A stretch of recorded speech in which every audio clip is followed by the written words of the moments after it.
This episode of the Commercial Photography Podcast is brought to you by Desk & Studio. In today's episode of the Commercial Photography Podcast, we talk to the effervescent Chereine Waddell, who is an amazing makeup artist.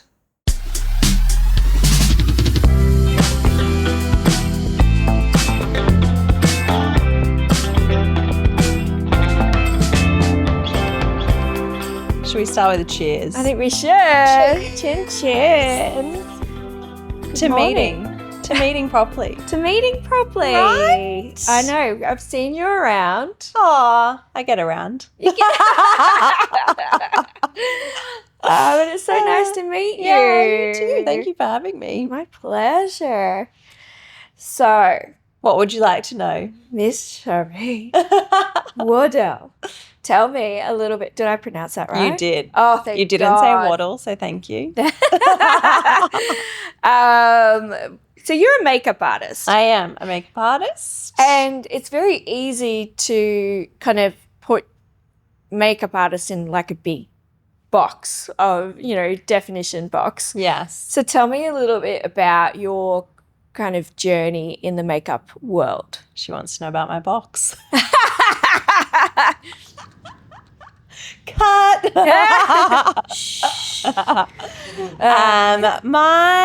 It's been a very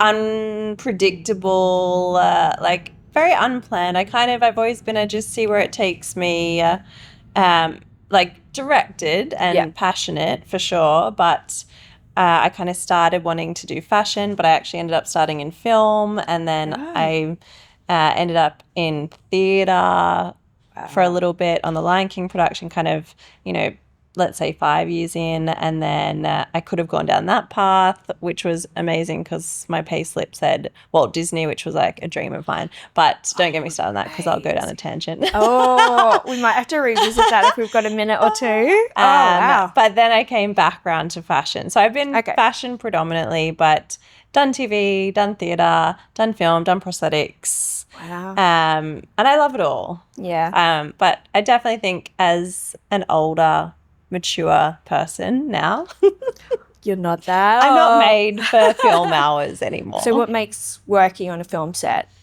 different? Don't get me wrong. Like if Baz Luhrmann or who are we talking about that you love? Dexter Fletcher called me and was like, hey, we need you. I'd be like, okay. You're like, okay, I'll do it. I think unless you're very lucky to get on a quite specific, like Euphoria or something that's very makeup heavy, I think predominantly it can be a lot of powdering, maybe a little bit less on the creative side, 15, 20-hour days, lots of travel, which is awesome. But also, I also love that on my fashion jobs, it's a 10-hour day. Yeah. I literally stick with things on people's faces and get to hang out with a cool crew. And then, I go home and, get takeout and cuddle my dog 8 hours later. Yeah. That sounds so it's just a bit more manageable. Yeah.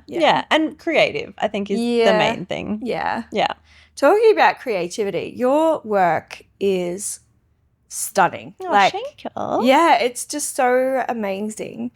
And if you haven't already, for the people listening and watching, you need to check out I'm getting a plug. Chereine's book. It's called Beyond the Face, and it's just stunning. Like if you get a chance to have a look at it or even just look at you online, it's just your work is just so out there. Can you tell me what She doesn't know how to word it. I don't even know how to word it because it's so, I'm speechless. It's that beautiful. So tell me a little bit about, first of all, tell me a little bit about the book and what's kind of inspired the work that's within the book. I mean, the book is very different from my commercial work. So I think it's I think this will be an interesting chat because I think commercial for me sits over here and then creative sits over here, and sometimes they cross over. Yeah.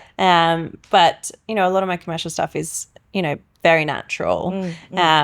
But for me, that's a novelty, so I quite enjoy that. Yeah. But I was a weird kid, so that's probably where it started.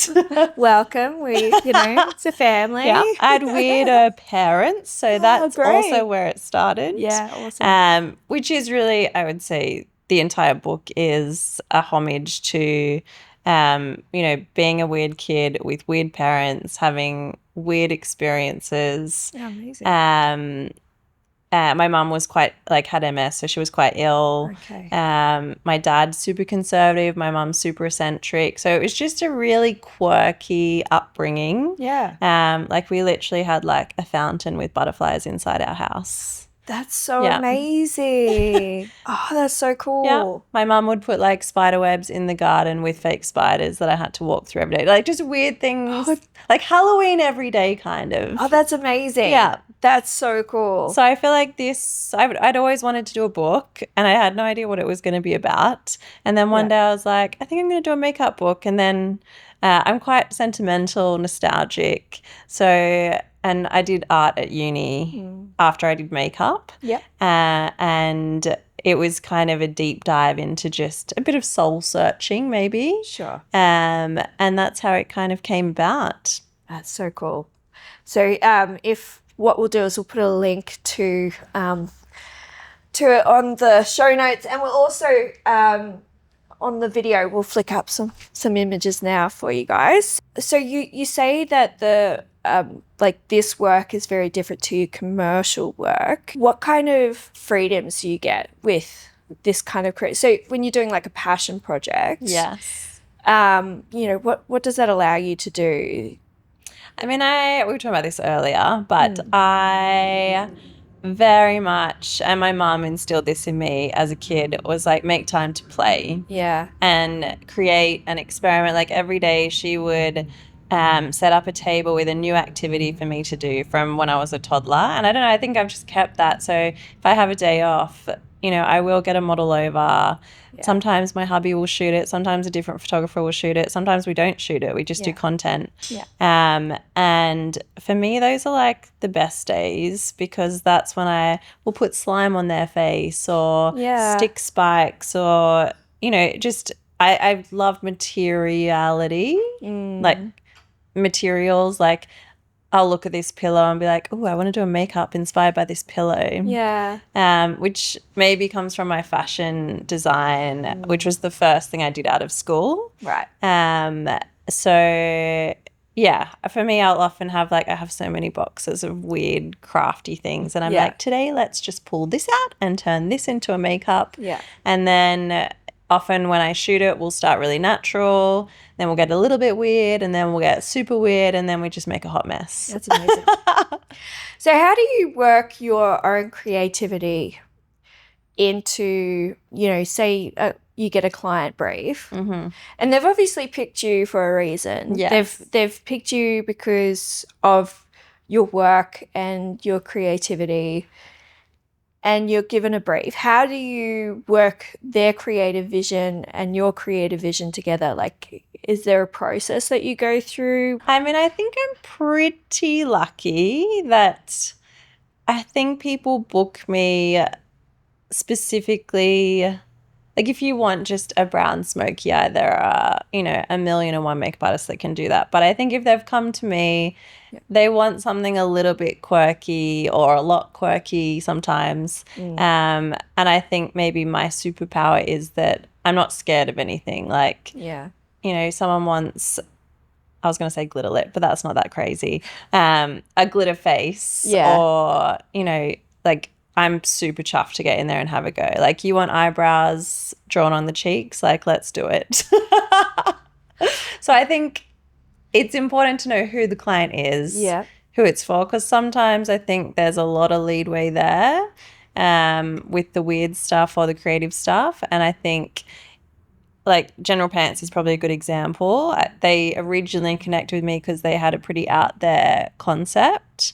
And then in the end, it got really stripped back. Yeah. So the creative director had some really big visions for it, but the creative director is not the final decision maker. So then the people above the creative director were like, it's just too much for our brand. Yeah. So I think you've just got to be flexible. That's what I was going to say. Like, you know, say somebody has given you the brief that they want that kind of out there sort of look, but then they get there and they go, oh, yeah, like, uh-oh. maybe we've gone, and it's not, you've followed brief, you've done what you needed to do, but they've changed their mind. Yes. Do you know what? I tell my students all the time, just even though I'm sentimental, I'm not when it comes to being on a job doing makeup. Like, if I do something and they're like, we don't love it, I'm like, cool, let's just take it off. Yeah. Because, like, that's the beauty of makeup.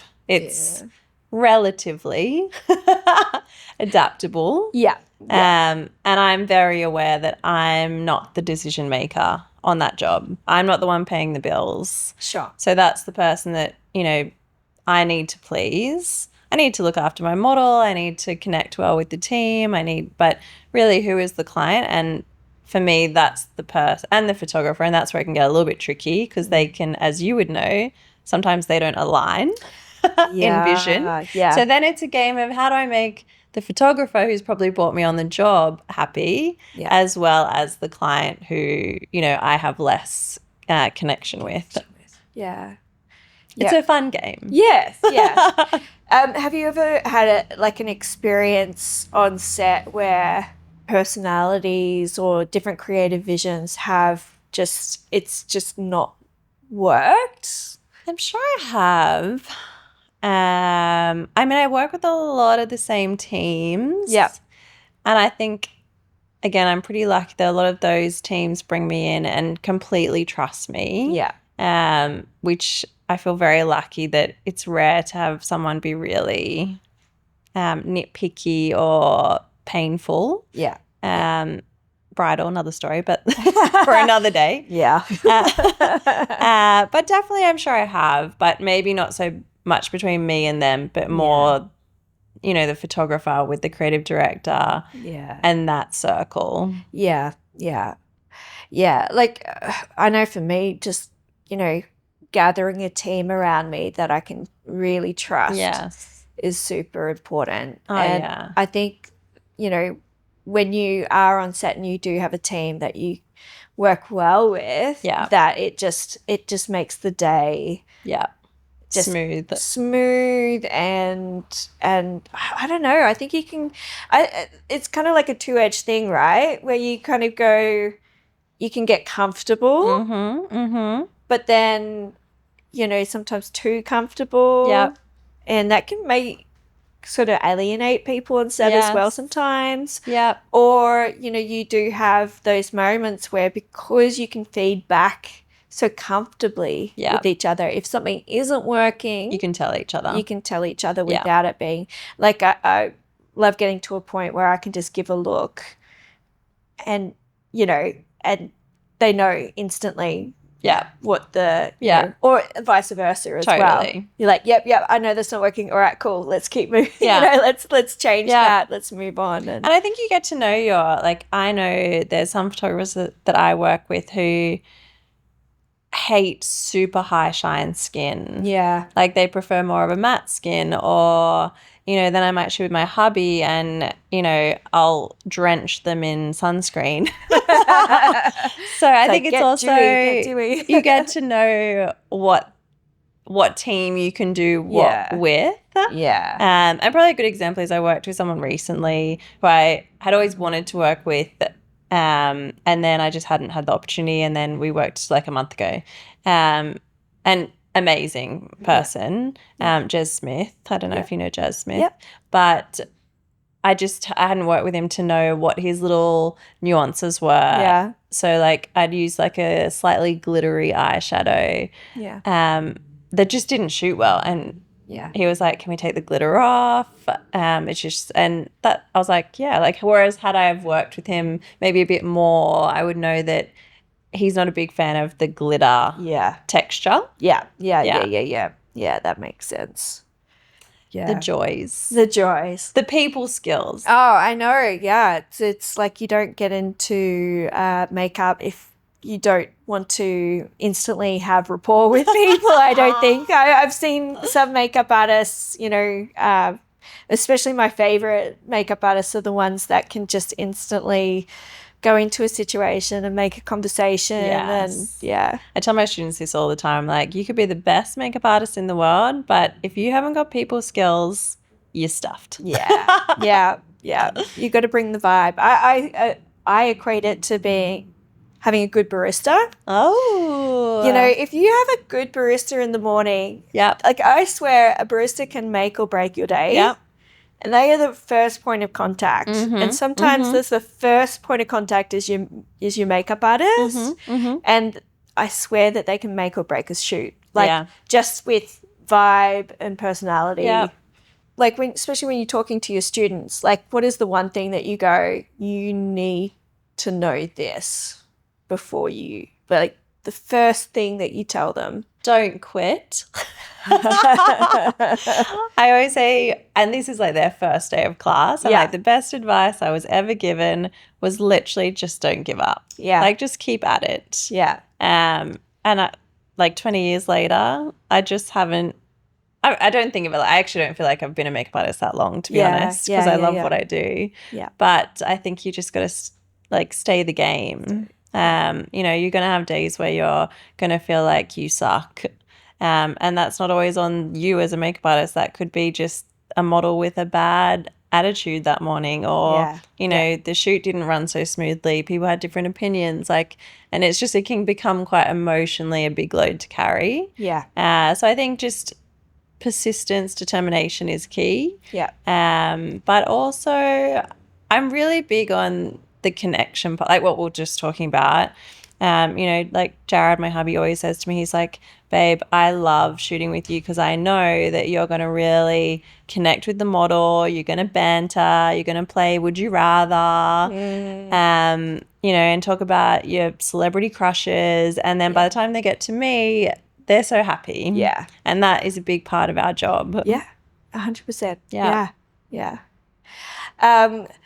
So, mine's Eddie Redmayne, by the way, my celebrity crush, in case you're wondering. Yeah, he's beautiful. Ginger freckles. Oh, he's really pretty. Shout out to Eddie Redmayne. We'll tag him.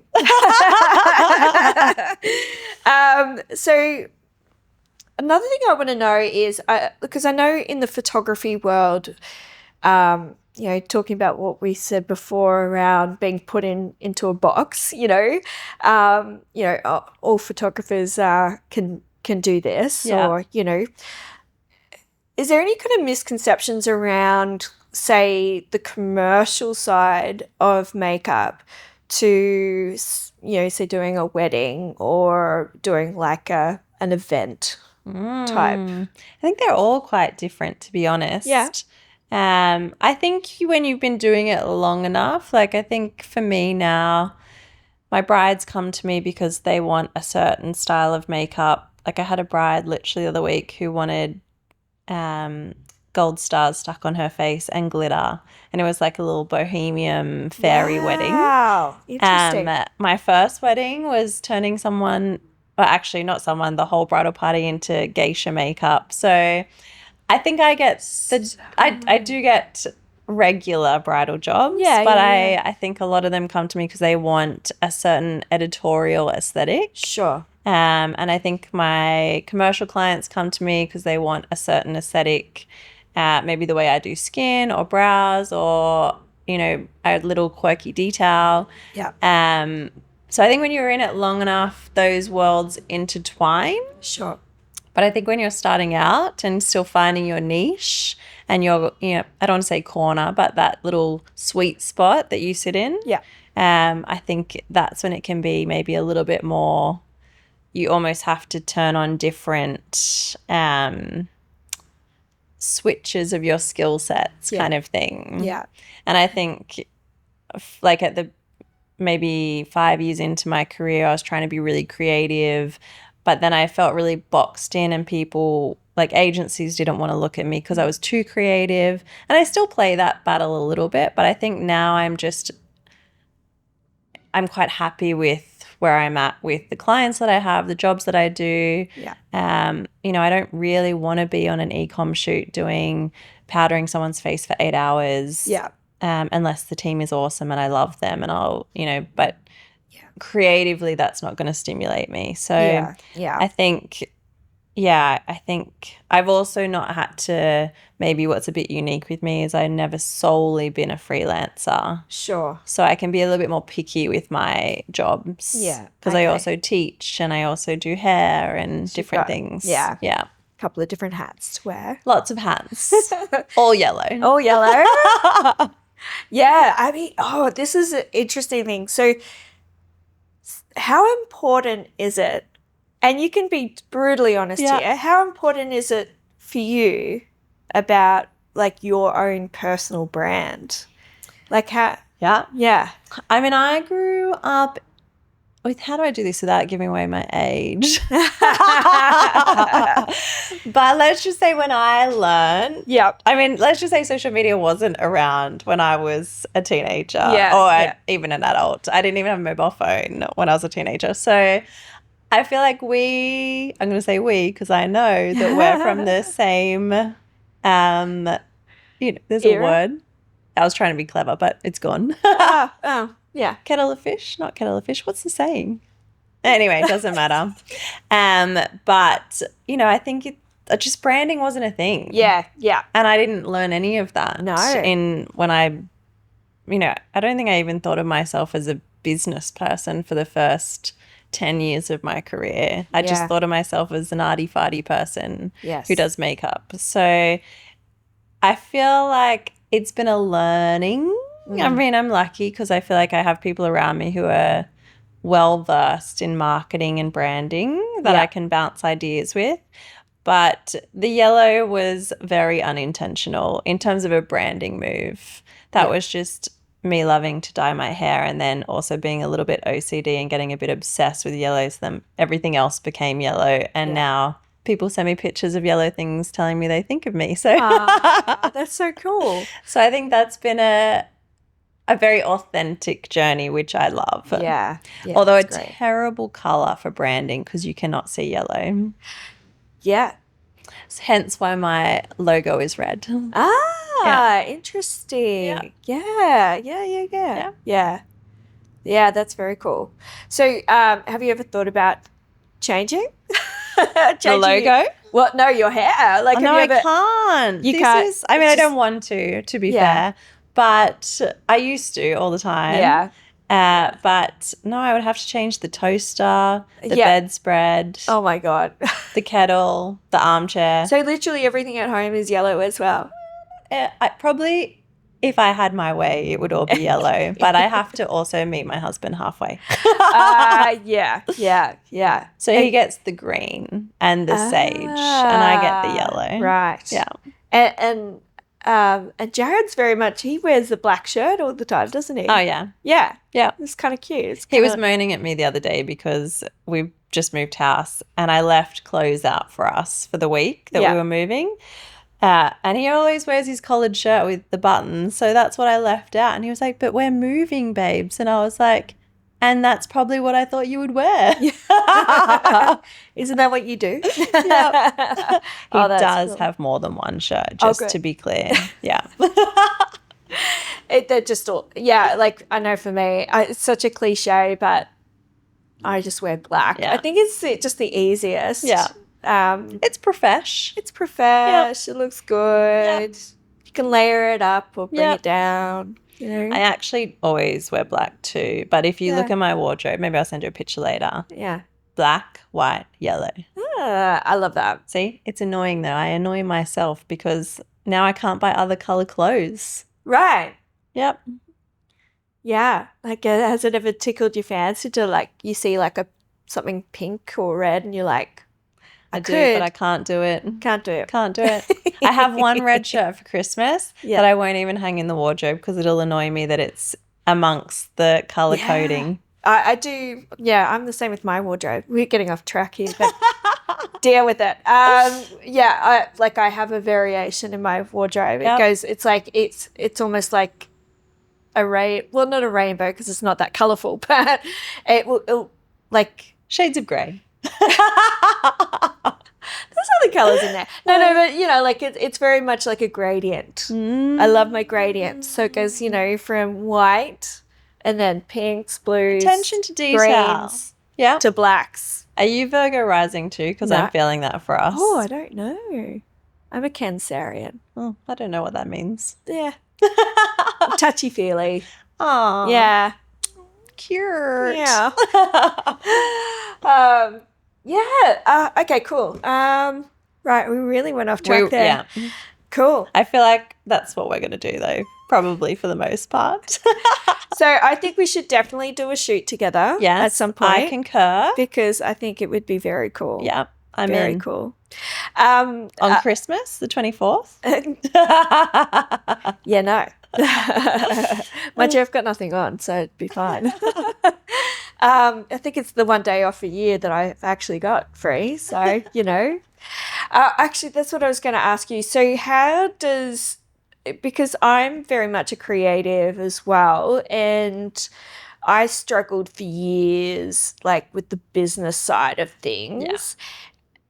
Was that something that you ever struggled with, or did you how did you, and if you did, how did you navigate that? Yeah. I definitely didn't have the mindset of a business person. Yeah. Like I literally put all my receipts in a box, and then one day of the year I spend the day sorting through my receipts and my accountant hates me. Yeah. And I still kind of do that. So let's say maybe I'm not the best business person. Yeah. Yeah. But I feel like I'm pretty savvy with design, and I've always wanted, I think back to when I was at 18 and I just graduated makeup school, and I remember I just had some weird ideas. I used to wear my business cards as earrings, and I made for my bridal job, I had a big puffy skirt where I cut out PVC and it said bridal makeup. I never wore it, but I think in a weird way I was kind of marketing myself without thinking about marketing. Sure. Because I just liked making things, and that was me making things. Yeah. So maybe I was lucky in that sense that I was doing it without being intentional. Sure. You know what? I feel like that's a lot of my journey actually, is just accidentally falling into something. But I think I now, 20 years in, and again, just having people around me who can educate me, and having done, a few more courses and different things, and now I have to teach it as part of the makeup course as well at the schools. So, I have to be savvy with social media. I have to be knowledgeable with, how to use Canva to make, a comp card, or I don't know. I think because I'm so aesthetic, and again, I like making things. I love making a business card. I love making a brochure, or a presentation. Oh my God, I sense Canva. How did we survive without Canva, honestly? So I feel aesthetically good at marketing. I'm not a hustler though. And that's probably always been my downfall, is I'm not lazy, but I'm not super I don't think it's a confidence thing. I'm not that pushy. I'm pretty chill, down to earth. So for me, the thought of, emailing someone 20 times and really trying to force my way into their path, I'll reach out, and if they decline, then I just kind of go, cool, maybe we'll reconnect later, or maybe we won't. I don't take it too personally. Okay, cool. Yeah. Otherwise, it can really break you, the hustle. Yeah, absolutely. If you're sensitive. Yeah.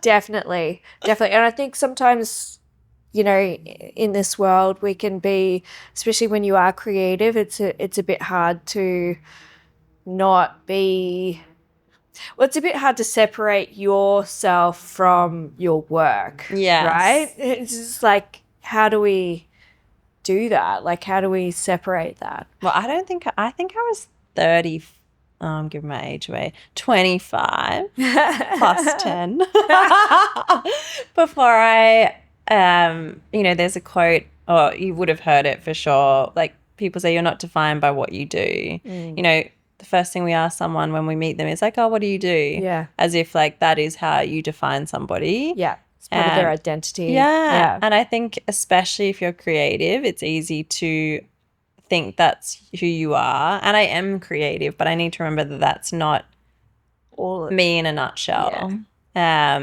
So I think it took me a long time to realize that, if I was unable to work as a makeup artist tomorrow for whatever awful reason, I still am who I am. Yeah. And I think even if not that I have any intentions of stopping what I'm doing, but I think I will always, on my days off, just find a reason to do fun stuff because I love it. Yeah. Yeah.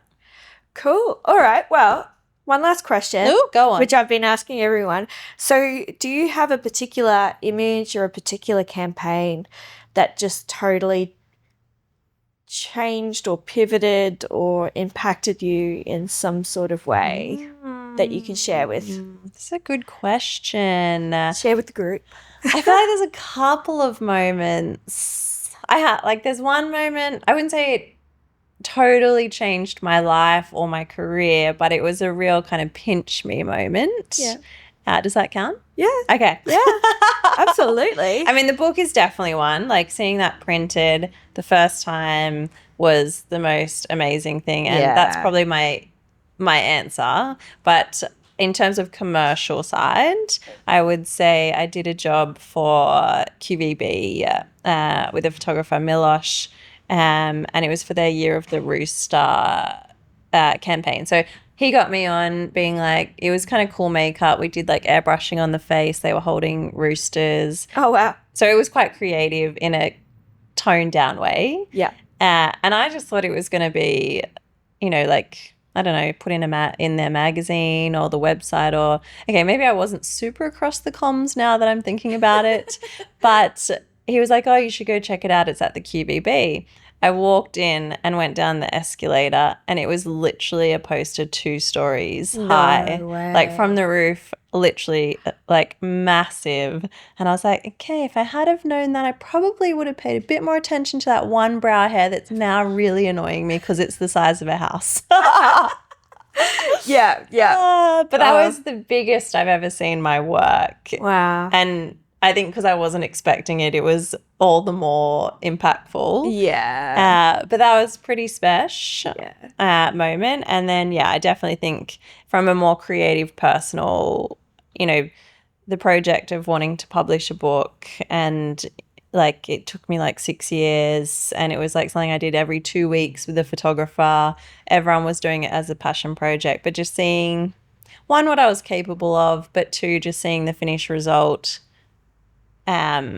printed. Yeah. That's and pretty being like, special. oh, that's my, like, that is my soul on paper, that one. Wow. Yeah. Yeah. Well, you have to go, everyone has to go and buy it now. Oh. Yeah. I mean, I'm not trying to pitch it out, but in terms of my love of art. Yeah. Yeah. Yeah. I think it's very inspiring too. Like, when you see somebody else's passion and project, like in actuality, it's just so nice to see it and to imagine what inspired it. And also you've got little stories in there too. I do. Yeah. Yeah. You can all be a quirky little kid with me as you read it. I think that's amazing. Awesome. Well, thank you so thank much for you. coming in. I It's really been lovely. appreciate it. And it was so nice to finally I know. meet you. We're going to do something next year. Let's do it, babes. High fives. Boop, boop.